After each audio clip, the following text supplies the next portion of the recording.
Bismillahirrahmanirrahim. Assalamu alaikum wa rahmatullahi wa barakatuhu, and welcome back to Siraat Al-Ghuraba, Path of the strangest podcast in the world. Assalamu alaikum to my two co-hosts, Brother Zahid and Abdullah. How you guys doing? Walaikum assalam. Alhamdulillah, I'm doing good. Man, we're not lovely today, huh? What? You didn't say lovely co-host today, but it's okay. Yeah, not lovely no more. You guys joined late. Nah, just play. So topic of discussion today. I'm gonna make a claim, and I want you guys. Let's see what you guys think. All right. Okay. Claim A. Claim one. Pragmatic thinking is destroying the ummah. Yes, no, maybe so. What do you guys think? Well, can I Define pragmatic thinking. What do you mean by that? I would like to. Can you Okay, define that? I didn't tell you this, but okay. So I have Google definition right here. All right, Google Okay. definition of pragmatic, and then I Okay. just add thinking after. So pragmatic, it's an adjective dealing with things sensibly and realistically in a way that is based on practical rather than theoretical considerations. So what's wrong? Okay. What's wrong with thinking? What's wrong with thinking sensibly and realistically? I feel like I'm a pretty sensible thinker. Zahid, maybe not so much. Abdullah, you can't disagree. Um, Crazy. So, what do you guys feel? How do you guys feel about this? what's the last part you said? You said theoretical. Rather than theoretical considerations, so think sensibly and realistically in a way that is based on practical rather than theoretical considerations. So I also have a definition up as well, and I think one aspect is theoretical, but also the one that I'm looking at says by using theory or abstract principles. So thinking of or dealing with problems practically, like you said. But the only thing I would add to that is instead of utilizing principles or abstract principles, right? So I think by that definition, right, theory or abstract principles, there's definitely principles that we live by as Muslims, right? Principles that we hold dear to us. And there's plenty of examples we can talk about within the Sirah. But I think if you're talking about the idea of principles, I think that a lot of what we believe in, we're tested day in and day out. And I think that without if you're always thinking practically, the question that I have is: are we going to be sticking by our principles, or are we going to be contradicting our principles in our day-to-day actions? And I can give some examples of that. Hold on. So you're saying Islam is not practical. Islam is separate from practicality. Is that what you're saying? No, I like to make a quick distinction. Okay, There are please. things there are principles within our deen that are linked to our creed, like our akida, and these things, for example, What is everything? belief on the belief in that there's accountability for actions, the belief that there's a day of judgment, the belief of a higher power. These things are these things are foundational to our deen, our understanding of the deen, right? So, well, anything that contradicts our fundamental creed is something that we as Muslims we cannot partake in, and that's something that is very simple to understand. But I will say it is sometimes difficult to implement in real life without guidance and without understanding of the tests that we see and looking back at the example of especially of the Prophet ﷺ and what he went through. Assalam. Okay. Fine. You said at the end there, as long as, or you said things might be difficult to implement, right? That's what you said at the end. Yeah. I don't have a problem with that. But now when it comes to, so why would someone say you as an Islamic thinker or as a someone who believes in Islam, even from like coming from a non-Muslim perspective, that's a non-Muslim might say, hey, you believe in um Like non-practical, angels, for example. Yeah. not realistic, not sensible stuff. Well, Yeah. how would you respond to that? Is that, I mean, is Islam, a'udhu billah, is not sensible? Interesting. Why is that interesting? That's interesting because so the story comes to my mind where Rasulullah SAW, he Assalam. does a Isra wal Miraj, and he does the night journey. and he goes from they're in Makkah, and he goes from Makkah to he passes Jerusalem. He goes to the heavens, the heavens, and meets the prophets in heaven, and we all know that story growing up, right? And then when he comes back, he lets the people of Makkah know, and all of them, they're doubting this story. They're doubting, what he has to say. They're doubting the message of Islam. And then you have the righteous companion, the closest to Rasulullah sallallahu alaihi wasallam, which was Abu Bakr radiallahu anhu. And we see his reply in his situation. He fully supports the message, and he says, I believe that If you said that, I believe him. Yeah. Yeah, and I'm paraphrasing, and if you guys have the exact quote, but I believe that this man, he gets revelation from a creator, and we can believe in something like that. If we believe that he gets revelation, that he brings the truth, that he's a Sadiq, he's the truthful, then there's no doubt in my mind that what he's saying is 100% true, without a doubt, without a fraction of a doubt that it's true. So the reason why I bring this story up is to say, like, if you're talking about sensibility, if you're talking about practicality, most people who believe in this, they say if you can't see it, if you can't measure it, if you can't even conceptualize it, then it can't be true. And we know that we believe in things that are unseen, the ghaib. So our deen has things that you could say from outside perspective. It requires iman, but it does not require blind following. There's a distinction between blind following and Yeah. You saved yourself there. I was about to get at you, but you saved yourself there. Okay. Okay. Fair enough. So I think you mentioned earlier, like these are the things we believe in. Zahidi brought up, maybe looking at from a very un-Islamic lens is, okay, why would you believe in an angel? You've never seen an angel. What are you talking about, right? But we're commanded to believe in it. Doesn't matter how you feel about it, but again, I want to emphasize, it's not blind faith. It's not blind faith, because our belief in Allah is rational. It's not like, hey, we just believe, we just listen to what our parents taught us or anything. Our belief in Allah is rational, and Allah subhanahu wa ta'ala calls out in the Quran those who imitate their parents. They're certainly doomed. So imitation in your belief, imitation in creed, this is forbidden. So we rationally, every Muslim has to come to the belief in Allah subhanahu wa ta'ala rationally. And then from there, they build they understand that Rasulullah was a final messenger, and the books, the books cannot be, the Quran cannot be from anyone but Allah. So this is all rational. It's rational belief. And then from there, we understand that the angels and the jinn and the messengers from the previous messengers, this is all true because the Quran is true. Okay, fine. But I don't want that to be the focus of this podcast, to be honest. I want the focus of this podcast to be is when we seek change, when we seek change for the better, when we seek change as on a societal level, when we seek change for the world, for humanity at large, we as Muslims, for everything, we go to Quran and Sunnah. We, from everything, literally from our little things at home to house, how to run a family, to marriage disputes, to 100%. Everything. Yeah. That's what we as Muslims do. As Islam is a way of life, it's a comprehensive way of life. So to something as important and something as grand, so you could call it something as grand as changing society, where would you go for looking for solutions?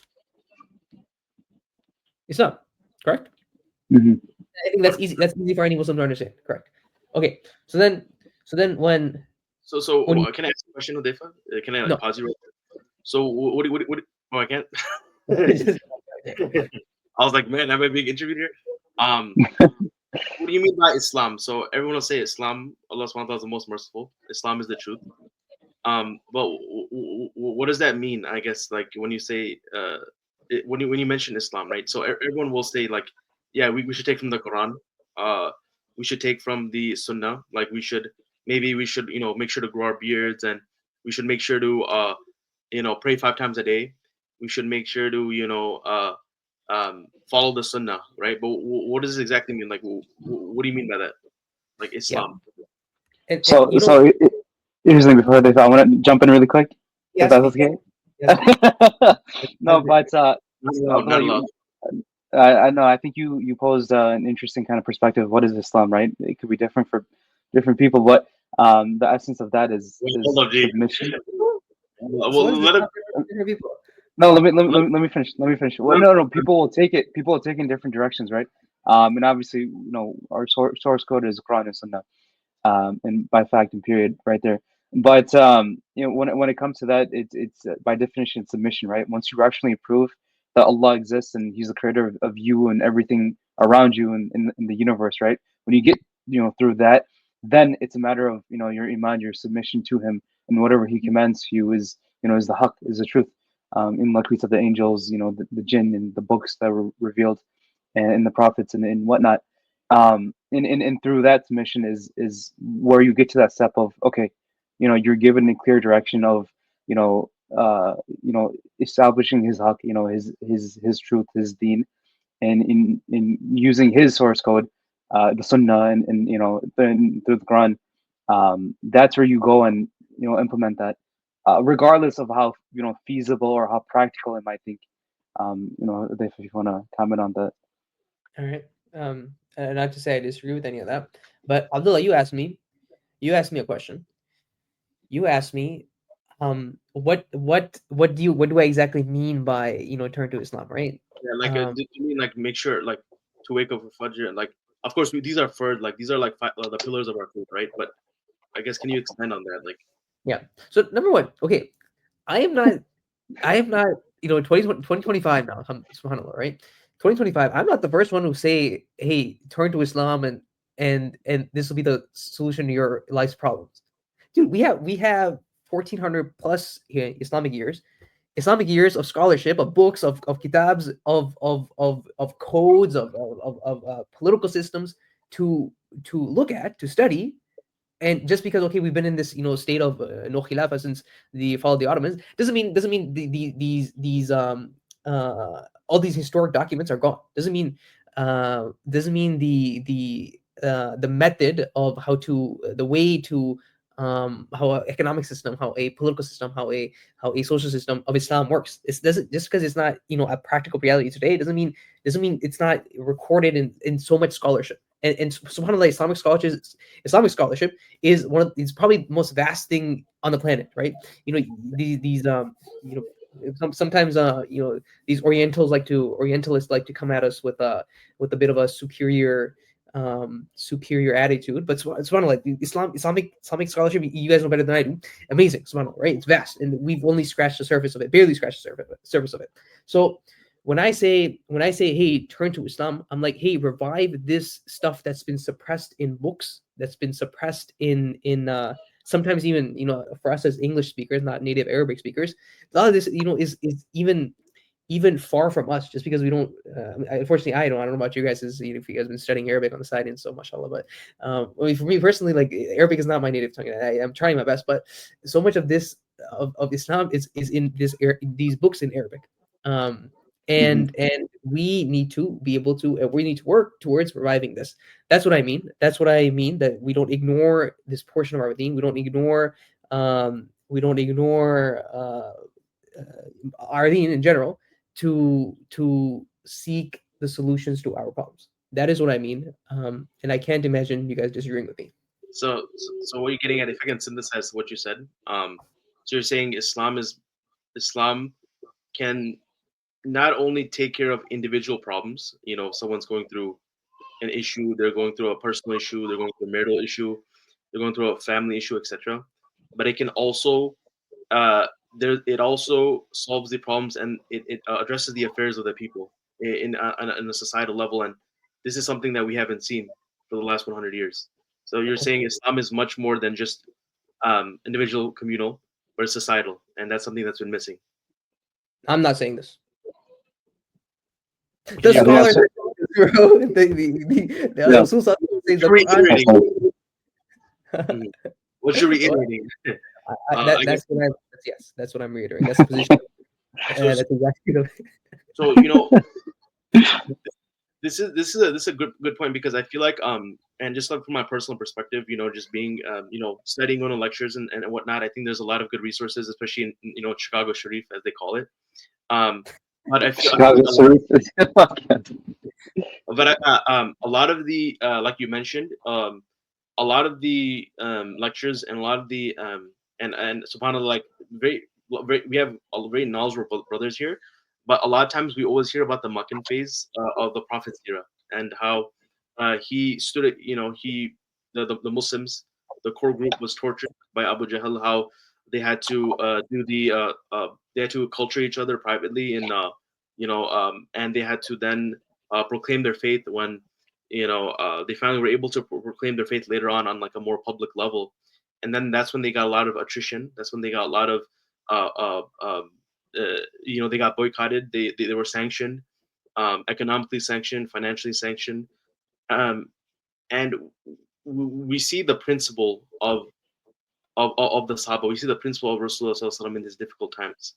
Um, however, and however, I believe that what's missing a lot of times is the Madani phase. I feel like in a lot of lectures when Rasulullah made hijrah to Medina and actually implemented Islam holistically on the city of Medina, and I feel and the Arab Peninsula over time, of course. So, I totally agree with what you're saying. This is something that was a known mission of Islam. Islam is meant to reach all corners of the world. Dawah, doing dawah, even on an individual level, but on a ummah level, is something that's a fard, and that's something that's been missing for a very long time. Okay. Okay. Um, where does that lead us into? Where does that lead us? Practicality, Right. Yeah. pragmatism. My question to you guys is if uh if something is a principle, right, but you compromise on that principle, is it actually a principle for you? Is it actually a principle? No. I No. think Malcolm X has a saying. I'm gonna butcher it, right? If you, I don't know. I no, I forget that. I forget that. I think No, but what you're saying. I think I know what you're If gonna say. It's it's it was if you another don't stand speaker. for if you don't Oh stand yeah, for anything, you fall for everything. yeah, yeah. yes, yeah, And exactly. I heard So Mm. and I heard another speaker say, if you think that something's a principle, see what happens when you actually are in a difficult situation, and if you're compromised on that principle, then it's actually not a principle for you.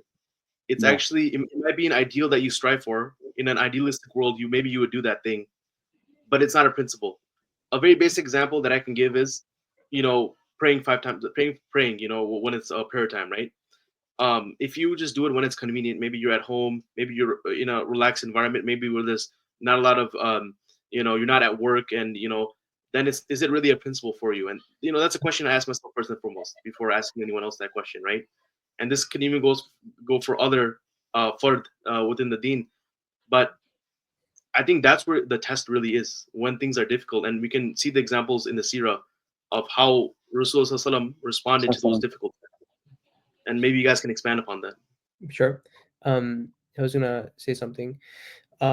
So is it ever okay when, like, for example, Ammar ibn Yasir, radiallahu anhu, his life was under threat, Mhm. Mhm. and the people, I don't know who exactly it was that was torturing him or making him say something bad about Rasulullah under his Quraysh. life, right?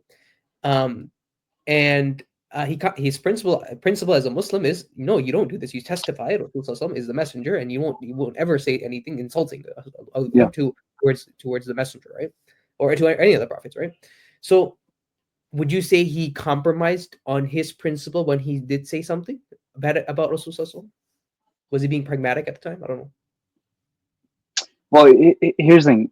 That case scenario was an exception because, and this is the beauty of Islam, because when it comes to certain areas, for example, obviously his life was being threatened under the Quraysh, under the torture he was going through, and essentially to kind of recap the story, he was told to, hey, revoke, essentially revoke your the pact you made with Rasulullah Sallallahu Alaihi Wasallam, right, with being a Muslim, revoke that, and if you do that, we'll let you live. And out of fear for his own, for his own sense, his own well-being, not to die, he said that. But obviously, in his heart, his iman didn't fully accept that. Just to prove and to escape the situation, he did so. So then, as we know in the story, he went to the Prophet ﷺ after to explain the situation and what he did. And the beauty in Islam is that because it was a life and death issue, and it's something that he was able to, Islam allows you to save yourself. If you go and say that externally, but with the stipulation that obviously internally you still believe in the message, you still believe in the deen of Allah, and Allah being one, and the Prophet ﷺ being the last and final messenger. Um, so I think a lot of people get it wrong. They think that Islam, is a, you know, you how should I phrase this? I don't know. It's I don't want to say anything weird, but they think, hey, it's something that it's abstract, it's not reachable, it's not practical. Where you see multiple examples in Sirah where it's extremely practical, it's extremely pragmatic. In the case of Ammar ibn Yasir, he was able to save himself, and that was a exception for him to do that, and it's permissible. And moving along, as you So said, hold on. yeah. You said Islam is pragmatic and practical. You just said that. Abdullah, you heard it, right? Of course, Islam is. I heard that sentence, but I'll let him continue. You want to finish that point, and then I can jump into. Go ahead. Yeah, Jump you into the left that point. hanging, bro. What do you? I gotta jump in. And Hudayfa, you said you had a question on that. Like, can you expand on your question? Like, So okay. because And then the reason you brought the I example of Ammar, radiallahu anhu, right? So you brought that example. yeah. So the reason I brought that up was because this is a very specific case of Sahabi being I believe tortured. If I'm not, I hope I'm not getting that wrong. And under his life, for his life, literally his life at the sword, and he says something that compromises his religion. Now, I believe, if I'm not wrong, Allah actually revealed an ayat about this, right? That you're allowed to, or it's maybe just hadith. I should know this, dude. This is allowed. This is okay. Okay. Now, in our religion, we understand in Islam, we can, when our life is under threat, we can do this. But now, can you now take that exception, take that Mm. example, and extract that, and then define rulings for our state here in America? For example, principle in Islam, Allah is al-Hakim. Allah is a rule giver. Allah is a legislator. Okay. Now I say, the Muslims, we gotta put some put some political pressure in this system. We gotta mobilize, and we gotta have some representation in the Senate, in the House of Representatives, so that Muslims can be in the House and Senate to Mm. be congressmen, right? Be congressmen, congresswomen. Now, if you apply that example of Ammar radiallahu anhu, and that exception, when your life is under threat, our life, dude, subhanAllah, we're living some of the most comfortable lives in the world living in America, are we not? In many ways, maybe not every way, but now hold on.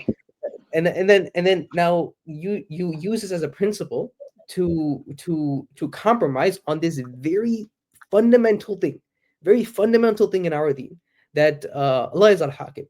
And now Muslims as a community now compromise on their deen. Someone might say, hey, be pragmatic, because this is going to bring us, we're gonna be able to call adhan in our masajids here, because we're gonna have political power here.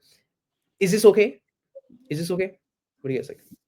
Well, first thing before Bill, you go. I think you answered your question a little bit when you commented that we live such comfortable lives. Is the scenario really the same? Is our lives under threat?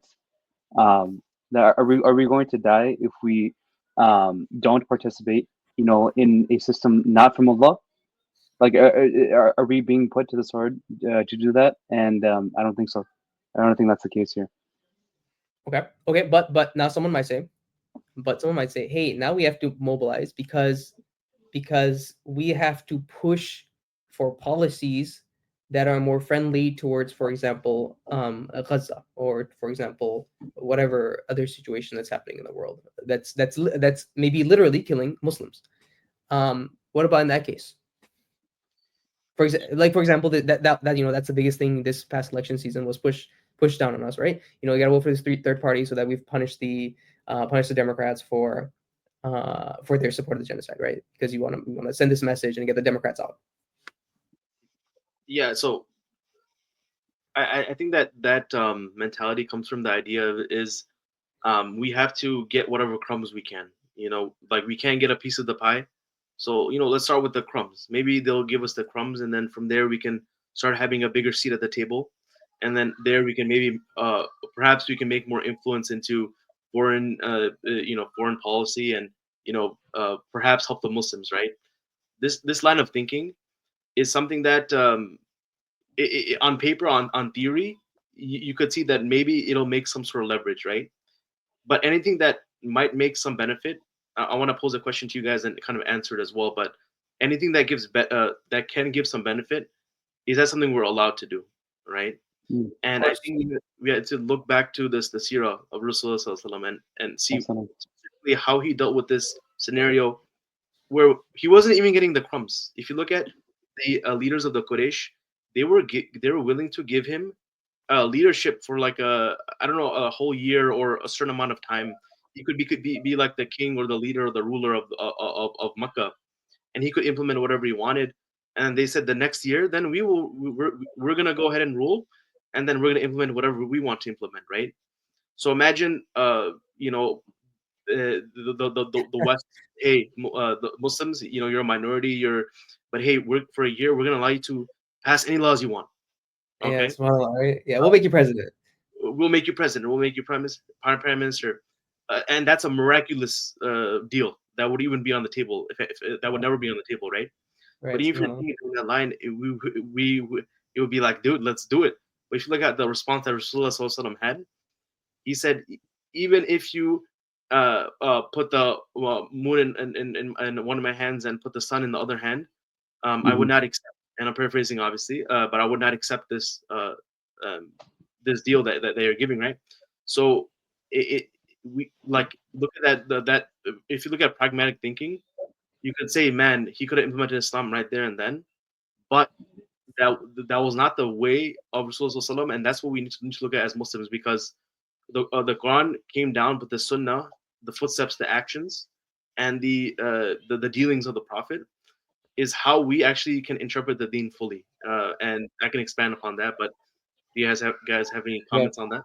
Yeah, no, in principle, I think 100% you said that it's all is great. Only thing isn't the response about the moon in my right hand, sun in my hands, isn't that a response to his uncle when he was telling him, hey, the elites are telling the elites are telling you to stop your message. But in principle, the response is always the same. It's like, no, this Mhm. Islam is sort of comprehensive way of life, and I'm asking for you guys to become Muslims and defend the religion and accept me as your messenger and your ruler above you. In principle, the response is the same. Like, I'm not stopping this, and he didn't until the Nusra came from Medina, Yeah. from the House of Khazraj. 100% correct. Good. Now, I thought that was a great example that imagine people who are in America are so into the system of secular liberal politics and just fighting for a seat in here, a seat in this state government, in this legislature. What a profound example of literally being the top ruler of a community and being able to, but it wasn't without conditions. And subhanallah, Rasul rejected it until the conditions and the nusra came, where the conditions for Islam were met. So this is exact clear message for us to work towards that, Mhm. and good. Anything else, Zahid, you want to add on that? I mean, just to kind of expand on Abdullah's, point from the Sirah, Rasulullah Sallallahu was going to tribes at that time, to Ta'if, to Banu Shayban, to so many tribes, and what was the response to every single tribe he went to? He was either driven out, violently, or just rejected completely, straight up, or unconditionally, rejected. And subhanallah, you see, like, if Rasulullah wanted to, he could have taken the deal the Quraysh gave him, and that would have ended his expeditions to tribes left and right, and going out, and that suffering. And he could have, to his sense, hey, fulfilled his obligation as a prophet, as a Rasul, right, to establish the deen of Allah, and he could have thought like that. But obviously, that wasn't the case. as you knew, the deen of Allah exists solely by itself and not with anything else. And it's for mankind, for for civilization. But to get out of that practical thinking, we look at our prophet, we look at Rasul, and that it strengthens us, that encourages us to to struggle, and that's the sunnah of the Muslims, that's the sunnah of the prophets, to struggle. Good. Yeah. Yeah, I just can't imagine people who present these quote unquote pragmatic arguments to us and pragmatic ways to approach change to us. Yeah, I can't imagine what their responses to Rasulullah would have been if they Yeah, were in that exactly. situation. Like Yeah. imagine A'udhu Billah saying to Rasulullah, hey, be pragmatic and accept this deal from them. It's gonna be so good for us. And imagine that, Mhm. right? So good. Abdullah, I think you were gonna say something, right? I was going to say something. I want to pose a question, and I just want to get your thoughts, you guys' thoughts. So, what do you say to the idea of back then, 1400 years ago, we had the Nabi Mm. Rasulullah Sallallahu Alaihi Wasallam, that Yeah. was leading the Ummah. And today, we're not masum. Like we're people that like the prophets are. We're people that have our struggles. We're people that we're trying to fulfill X, Y, and Z within our lives. We're trying to maybe establish ourselves. We don't have that kind of that prophet, that masum, that leader, that amir, that person that has divine revelation with us today. So how can you expect us to implement something so heavy? What do you say to people that say that? I think to kind of just begin with Ava before you jump into this, you know, um, a lot of people say that as a discouraging factor, right? We don't have a prophet, we don't have a Rasul amongst us to lead us. And obviously with the Rasul, he had Jibreel and he had the angels, giving him direct wahi. And obviously that's not the case right now. We don't have that. But just as a point of encouragement for the Ummah, for us, is that Allah subhanahu wa ta'ala says, a characteristic of the Ummah of Rasulullah sallallahu alaihi wasallam is that, Rasulullah sallallahu alaihi wasallam was the seal of the prophets. With him, the deen was complete. With him, that, the Qanun, everything came down through his Sunnah and through the Quran. And there's a hadith on that, until the end of times there will be a party, there will be a tribe within the ummah of Rasulullah that will be on the haqq, that will be on the truth, right? And it's in our ummah is not that, is not of the ummah of Bani Israel, or the ummah of Musa alayhi salam, where these people diverted, where these people ruined themselves, where these people betrayed Allah, betrayed the deen, and led to their demise. And Allah ensures that this is not our ummah. Our case is not the same as that case, as Bani Israel. So even before we get to the other points, that should serve as an encouraging factor that the deen is complete, the deen is perfect, and it's for us to now struggle and to implement what the guides and the rules that Rasulullah laid for us down. Good. Yeah, I to respond, Abdullah.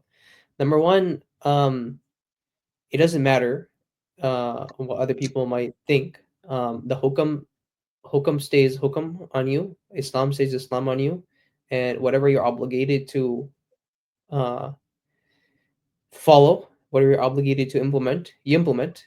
And if you can't, you work towards hopefully implementing that, or you work towards implementing that. The other thing is, yes, Rasulullah he had wahi, and he had he had constant not constant wahi, but he that was regular wahi coming to him. But I mean, he's not the only one who I mean, there's Abu Bakr after him. Abu Bakr, he's a Sahabi. Abu Umar after him.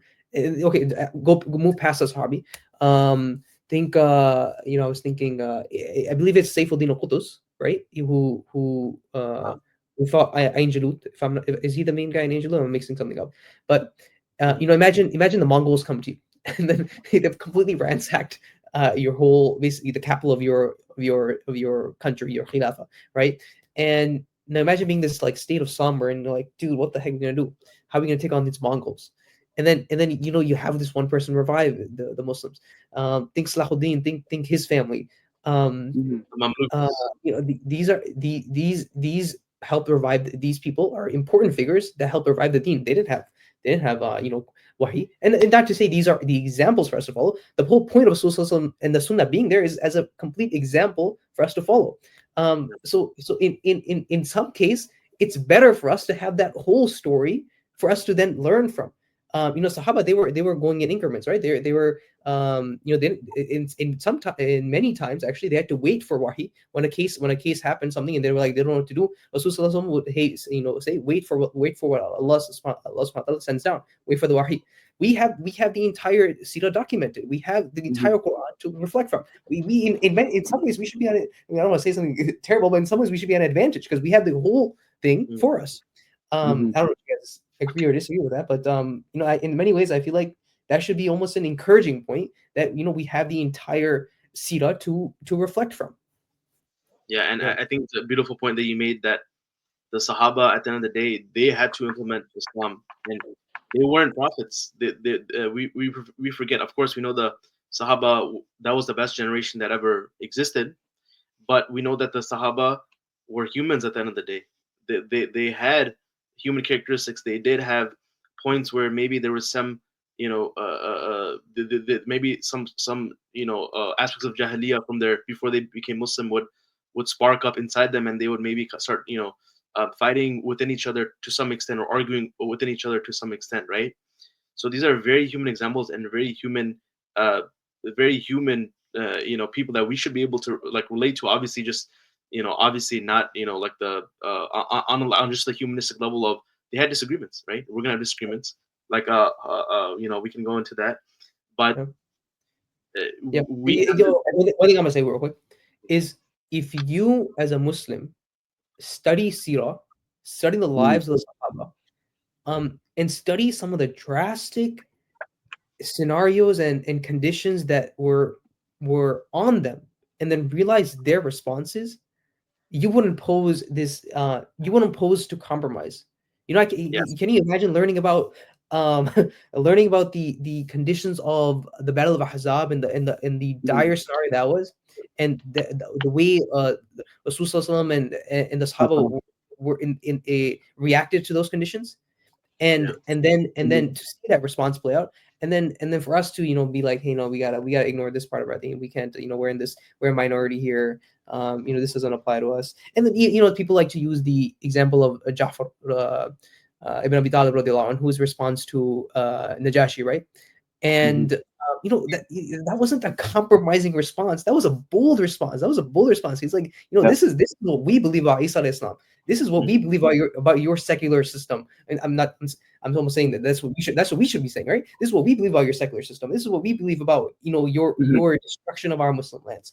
And and not hide things, and not to compromise. And the message at the end of the day is not to compromise on the deen that's been bestowed upon you in this way of life, and this almost amana, this responsibility that's been bestowed upon you as carriers of this dawah, carriers of this message. And here's the thing I want to add in. I think knowing where the problem, or half the problem to solve, half this problem is knowing where these terms and this thought came from. Nowhere in the Sirah, if you study the Sirah, nowhere in the Sirah amongst the Sahaba, or even amongst the Khurafa after that, or even amongst the Shuyukh or the classical scholars, is a concept of pragmatism, is a concept of practicality when it comes to the deen, when it comes to the deen of Allah, and fulfilling your the hukum of Allah and the fara'id of Allah.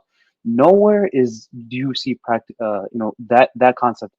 And to know, in our current era in 2025, the Ummah, addressing the Ummah right now, to know where this thought came from, I feel like it solves half the problem. Obviously, this thought was introduced to us by the colonial powers when they shattered the Ummah, right? When the first time the Ummah was destroyed in 1400 years, was shattered and divided and turned into nation states. And now all of a sudden, we're all over the world, shattered, from our different backgrounds.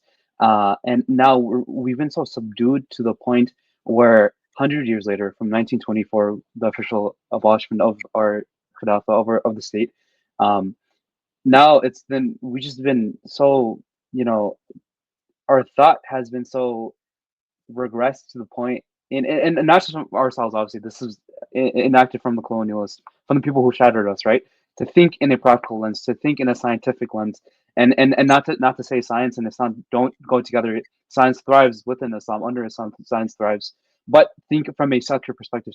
Think from that perspective, and knowing, us right now, if we know, where this thought came from, that helps us navigate, out of that. That helps us navigate through that. Yeah. Yeah.